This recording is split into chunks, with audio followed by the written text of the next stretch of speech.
See, in the last few weeks, we were talking about the love of God. We were talking about the emotions of God.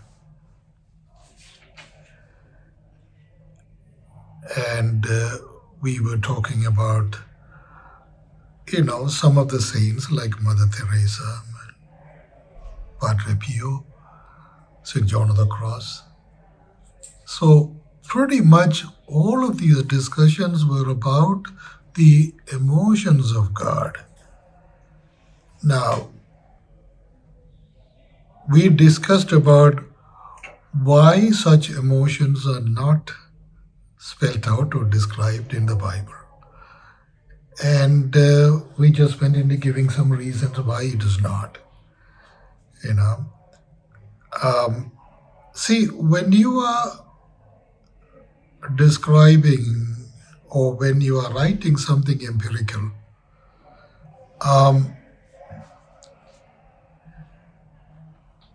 the emotions are pretty much left out. If you are going to go deeper into the emotions, then you need to read about, read fictions or, or empirical fictions, in other words, See, many gospels in the church are not included in the Bible. For instance, when you are looking at the gospel according to Mary of Magdalene, it's not included in the Bible. But when you read it, you can see the emotions in it. It's a lot more transparent, in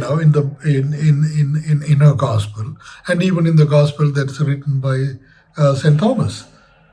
St. Thomas, St. Philip, all of them, you can see, a lot of emotions, being described, or it is a lot more transparent. Unfortunately for the church, it makes it heresy. See, that's the reason why those were not included in the Bible. Why did the church consider it heresy? Anything that is not factual, anything that is kind of exaggerated, and anything that is not consistent with the doctrines, with the teachings and all of that, it gets thrown out. Is that why the Baptists don't have those 6 books I keep hearing about that the Catholics have in their Bible? See, I don't know why they don't, but the important thing is, we need to delve into the situations in Bible and see how the emotions are playing out. See, that is the important part of contemplation. In fact, contemplative meditation. Okay? Now, meditation on the other side is not about thought process. It is a thoughtless, situation in which you in fact experience the love of God, love of the saints, love of Mother Mary. It doesn't matter who you are reflecting on when you contemplate it. And then after that, you get into the experience of it. And when I talk about experiencing in meditation, let me go a little deeper into it. You see, the word fear is mentioned very often in the Bible. Okay? Fear God. And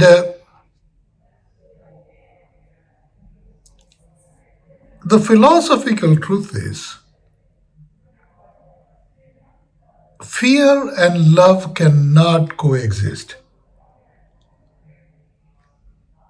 In fact, one repels the other. So you cannot be afraid of God and love Him at the same time. Philosophically, it's impossible. So that's the contradiction, when you see those words fear. But fear, on the other hand, it's a very powerful energy. It's a very powerful emotion. it kind of, it's an emotion that captivates every organism in your body. Yeah, I agree. Every organism in your body is captivated by fear. It overwhelms your thoughts, it overwhelms your actions, it overwhelms your whole being. When I feel it, I feel like I'm paralyzed. Yeah, that's another way of saying it, but I don't want to go that negative into it. Okay. But it literally overwhelms our entire being. This is how we need to experience the love of God. Our being has to be overwhelmed by His love. Our organisms have to be overwhelmed. Every cell of our body must experience it. We need to become literally captivated in that love. See, that is what is meant in the Bible. They are not talking about fear. They are talking about that, that kind of a state of our body, mind, and soul. So captivated by the love of God. So overwhelmed by the love of God. That's what it is. So when we are meditating, we are actually striving to become captivated by that love of God, being overwhelmed by that love of God. That is what we are doing when we are meditating. Otherwise, we really wouldn't want to pray so much to Him if we were not overwhelmed by the faith of Him that we have for Him. All right. Actually, it's a good question. Okay. The answer is, when we are praying, our mind is active. Our being is very active. We are not exactly captivated, and we have become that our body, mind, and soul is all captivated, and it's literally frozen. You see, that's what meditation is. Big difference between prayer and meditation. Prayer is our mind is active. We are praying, we are talking to God, we are interacting with Him. Everything is going on. We are very alert. Our soul is alert. Our mind is alert. Our desires are very prevalent. We know what we are praying for. All of those things are there. So this is a very active state, prayer is. Whereas meditation is not. I often describe meditation as mindlessness. Okay? See that? Our mind becomes absolutely still. Our whole body becomes still. Even our soul becomes still, so that we can be totally captivated and enamored by the love of God. Completely taken over. In the process of becoming still, see, we need to transcend a lot of our attachments, a lot of our desires, a lot of our wants, a lot of our needs. Okay? Even our discomforts, our pain, our sufferings and everything, we need to transcend all of that. Okay? But the hardest thing to transcend, for such meditation is our knowledge, is our intelligence, is what we have acquired as intelligence and knowledge and experience and all of that, which in fact are very materialistic of nature, very material nature. So that is the reason why even when we get a glimpse of God's love, our mind will quickly go into interpreting it, if it is active. You see, if we get a glimpse of His wisdom, our mind will immediately go into interpreting what we just received. You see, So when such things are happening, it's very difficult to truly experience the love of God. Okay, so the mind really has to become very, very still. We need to transcend our knowledge. You see, wisdom is not coming in a logical format. Wisdom is like an energy. It just flows and flows and flows in and out.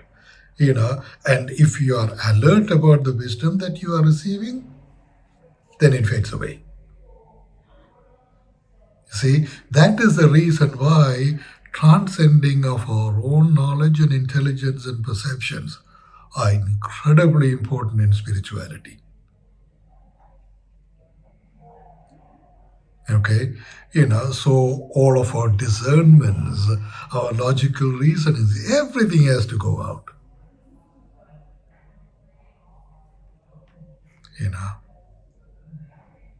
Sorry to say that, but that's one of the reasons why a lot of theologians don't become so spiritual. They are not mystics. You see? And that is another reason why we don't hear about mysticism from theologians. So that, once that frame of mind and that captive audience becomes real in our life, believe it or not, we wouldn't even know it. Because our mind is so quietened and it is absolute stillness, we really don't have the awareness of it, except the captivation of it and we being completely still in it. That's really what it is. So I cannot just jump out and say, what, I have had that experience. Yeah, I have had that experience when my mind was, active. It just quickly went away. You see, it quickly went away. Then I have to strive very hard to get it again. Okay, but it really, it escapes everything. Okay, and once it escapes, for me, it takes longer to come back into it. See, that is why, prayer and all of that, it's becomes very important. A lot of asceticism involved in it, because asceticism helps our body transcend a lot of its desires. Fasting is an asceticism, is an ascetic prayer. Giving up something is an ascetic prayer. Controlling some of our desires and denying it, that's another ascetic prayer. And we would be confronted with so many of our attachments along the way. And we need to be able to discern it very quickly. And, with prayer and surrender, try to transcend all of them. Okay, that is really how, you become or you experience the love of God. When I say love of God, intelligently we know He loves him. He loves us. We know that. We wouldn't pray to Him so much if we did not believe. Exactly. Yeah. That is intelligence. That's our knowledge. Even that knowledge has to be transcended.